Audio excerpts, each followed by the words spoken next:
미라클 모닝 애청자 여러분 안녕하십니까? 저는 매일 아침 잠언서를 하루에 한 장씩 읽고 있습니다.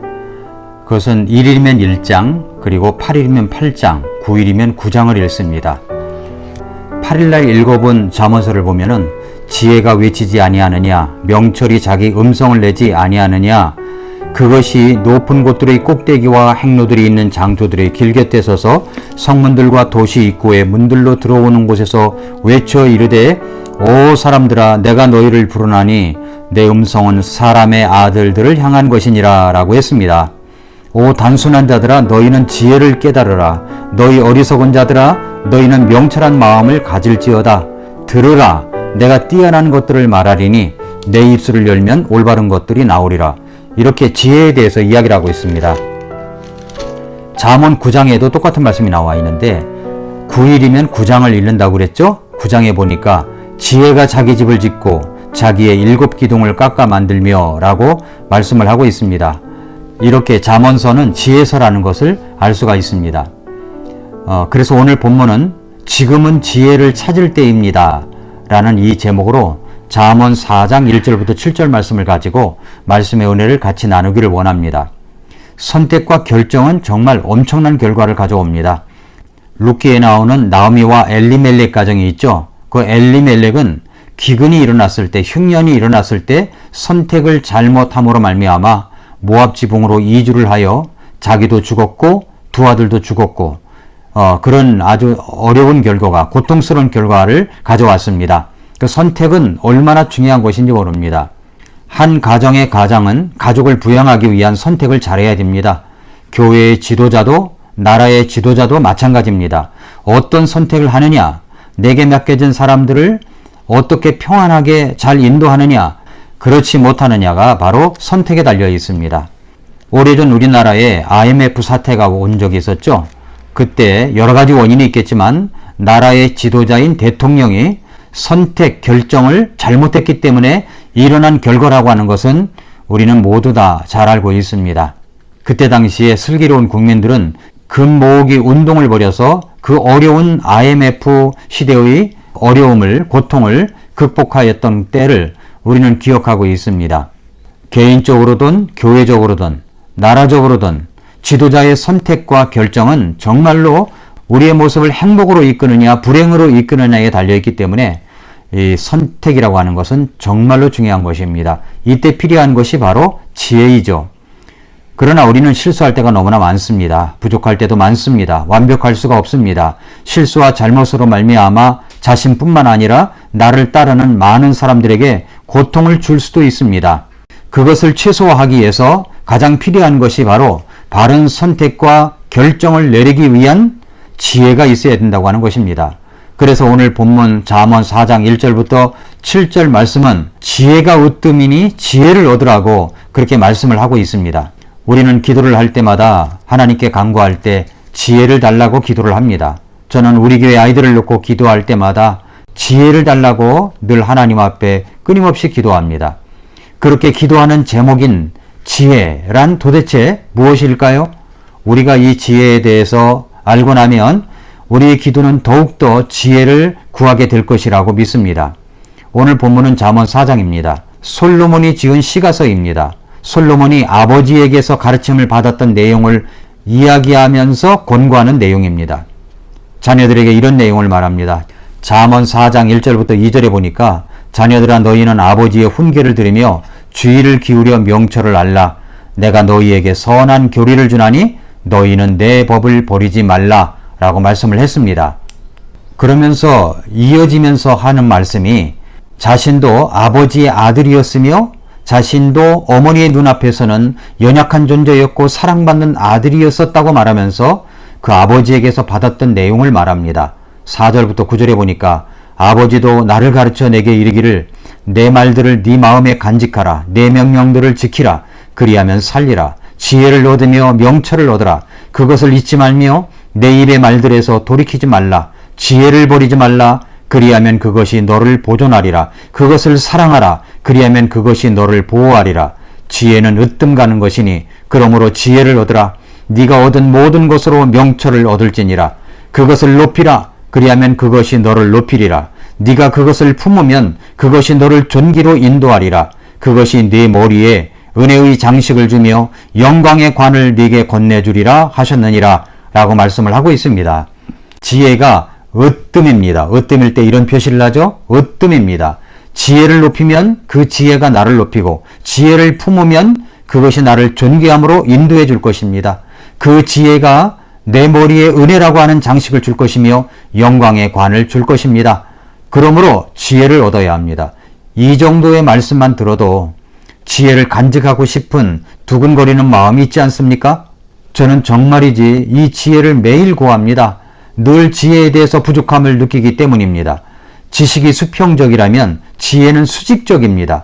꾀가 땅에 속한 것이라면 지혜는 하늘에 속한 것입니다.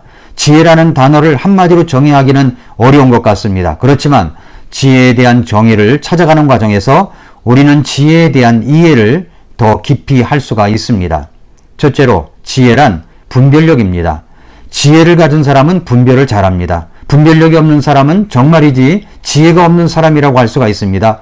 지혜는 선악을 분별합니다. 사람을 분별할 줄 압니다. 장소를 분별할 줄 압니다. 때를 분별할 줄 압니다. 분별력이 중요한 것은 분별을 통해서 올바른 선택을 하기 때문입니다. 분별력이란 구별할 줄 안다는 뜻입니다. 로마서 12장 2절에서처럼 너희는 이 세상에 동화되지 말고 오직 너희 생각을 새롭게 함으로 변화를 받아 하나님의 그 선하시고 받으실 만하며 완전하신 뜻이 무엇인지 입증하도록 할 수 있는 것, 그것이 바로 지혜입니다.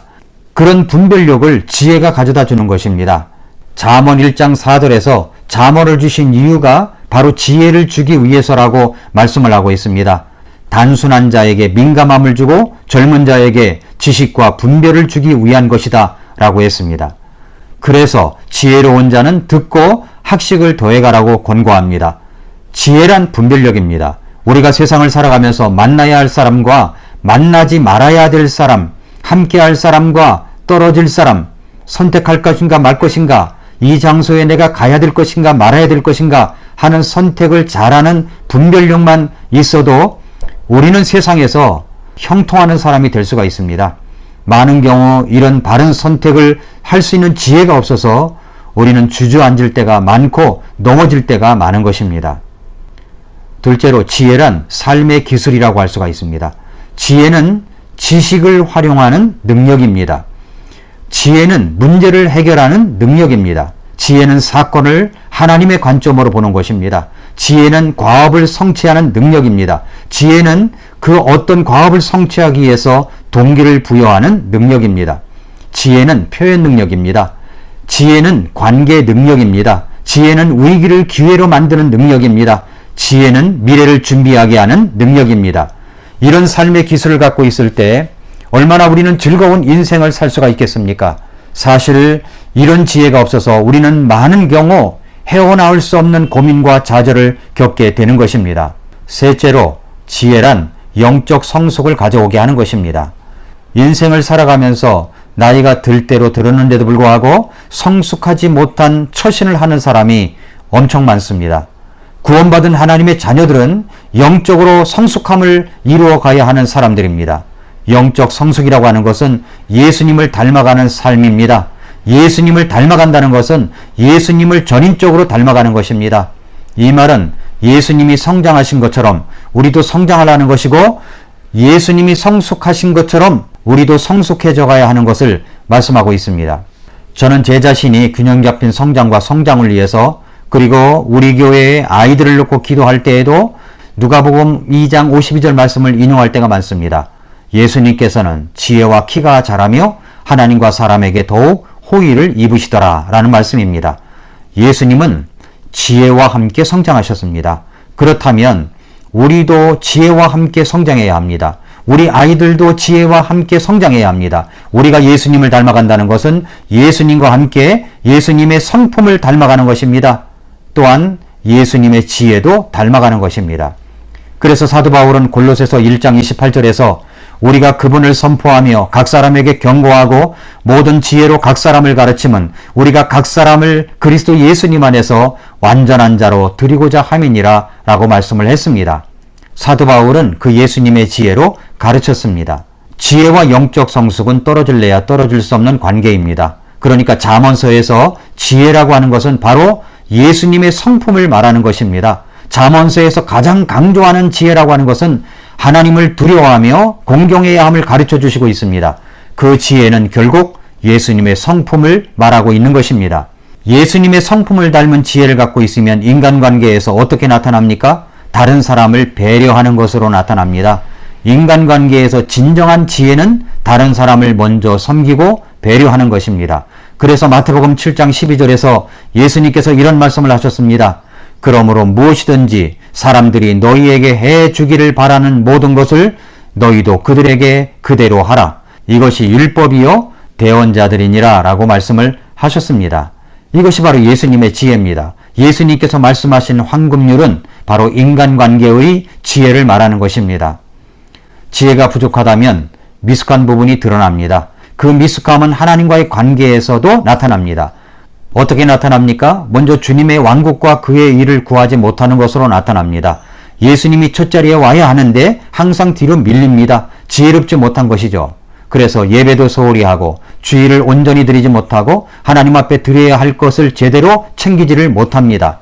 결국 돌뿌리에 걸려 넘어져서야 내가 지혜롭지 못하다는 것을 깨닫습니다. 그 깨달음은 아픔을 동반한 깨달음입니다. 그런데 그 아픔은 상당히 오래 갑니다. 그래서 우리는 지혜가 있어야 합니다. 지혜가 부족하면 하나님과의 관계에서도 부족함이 드러나지만 인간관계에서도 드러납니다. 하나님께서 인간관계 중에서 첫 번째 관계를 말씀하시는 것이 부모와의 관계입니다. 성경은 네 부모님을 주님 안에서 공경하라고 말씀하십니다. 부모님과 사이가 좋지 않다면 그 사람은 참 지혜가 부족한 사람입니다. 부모님과의 관계를 잘할 줄 알아야 됩니다. 나의 남편을 주신 부모님, 아내를 주신 부모님과의 관계도 최선을 다해야 하는 것입니다.